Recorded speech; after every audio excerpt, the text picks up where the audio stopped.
ಅಂದರೆ ಕೆಲಸ ಆಯಿತು, ಮನೆ ಆಯಿತು ಅಷ್ಟೇ ಇದ್ದಿದ್ದು. ಜಾಸ್ತಿ ಫ್ರೆಂಡ್ ಸರ್ಕಲ್ಲು ಏನು ಆ ಥರ ಇಲ್ಲ. ಅವ್ರ ಡ್ಯೂಟಿಗಳು ಜಾಸ್ತಿ ಇರ್ತದಲ್ಲ, ಅದರಿಂದ ನಿನ್ನೆ ಬೈ ಮಿಸ್ಸಾಗಿ ಇವಳು ಬಸ್ಸಲ್ಲಿ ಹೋಗ್ಬೇಕು, ಸಿಕ್ಕಿಲ್ಲ ಮಳೆ. ನೆನ್ನಿತಾಳೆ ಅನ್ನೋ ಉದ್ದೇಶಕ್ಕೆ ಯಾವುದೋ ಒಂದು ಆಟೋ ಗಿಟೋ ಮುಖಾಂತರ ಎಲ್ಲ ಹೋಗಿರಬೇಕು. ಅವರು ಈ ಥರ ಹೋಗಿ ಆ ಕತ್ತಲ್ಲಿ ವೇಲ್ ಬಿದ್ದಿರೋದು ಹಂಗೆ ಐತೆ, ಹಂಗೆ ಬಿದ್ದವ್ರೆ. ಮತ್ತು ಈಗ ನೋಡಿದಾಗ ಪ್ಯಾಂಟು ಸುಧಾ ಉಲ್ಟಾ ಇದೆ, ಪ್ಯಾಂಟ್ ಉಲ್ಟಾ ಇದೆ. ಮರ್ಡ್ರ್ ಮಾಡ್ದ ಪ್ಯಾಂಟ್ ಬಿ ಇದು ಮಾಡೋಕ್ಕಾಗಲ್ಲ. ಇದು ತೀರಾ ಬಡವ್ರ ಮಕ್ಳ ಮೇಲೆ ಈ ಥರ ದೌರ್ಜನ್ಯಗಳು ನಡೀತೈತೆ. ದಯವಿಟ್ಟು ಇದಕ್ಕೆ ಯಾರು ಇದಾಗಿದ್ದಾರೆ ಅವ್ರಿಗೆ ಸರಿಯಾದ ಶಿಕ್ಷೆ ಆಗಬೇಕು. ಮತ್ತು ಸರ್ಕಾರದವ್ರೂ ತೀರಾ ಯಾವ ಹೆಣ್ಮಕ್ಳ ಮೇಲೆ ಅತ್ಯಾಚಾರ ಆಯ್ತೈತೆ ಪಬ್ಲಿಕಲ್ಲಿ ಸಾಯಿಸ್ಬೇಕು.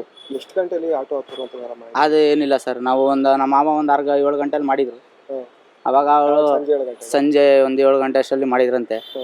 ಅದಕ್ಕೆ ಅವರು ನಾ ಬರೋಕ್ಕಾಗಲ್ಲ ಮಳೆ, ನೀನು ನೆಂದೋಯ್ತೀಯಾ, ಆಟೋದಲ್ಲಿ ಹೋಗು, ಅದೇನೋ ದುಡ್ಡು ಕಳಿಸ್ತೀನಿ, ಅಮೌಂಟ್ ಬೇಕಾದ್ರೆ ಕಳಿಸ್ತೀನಿ ಅಂತ ಹೇಳಿದ್ದಾರೆ. ಆಟೋದಲ್ಲೇ ಹೋಗಿರುವ ಬಸ್ಸಲ್ಲಿ ಹೋದರೆ ಈ ಥರ ಆಗಲ್ವಲ್ಲ ಸರ್. ಮತ್ತು ಅವ್ರ ಮನೆಗೂ ಇಲ್ಲಿ ಆಗಿರೋ ಇದಕ್ಕೂ ಪ್ಲೇಸ್ಗೂ ಭಾಳ ದೂರ ಇದೆ. ಅಲ್ಲ, ಹುಡುಗರ ಸ್ನೇಹಿತರು ಆ ಥರ ಏನಿಲ್ಲ ಸರ್, ಆ ಥರ ಇಲ್ಲ.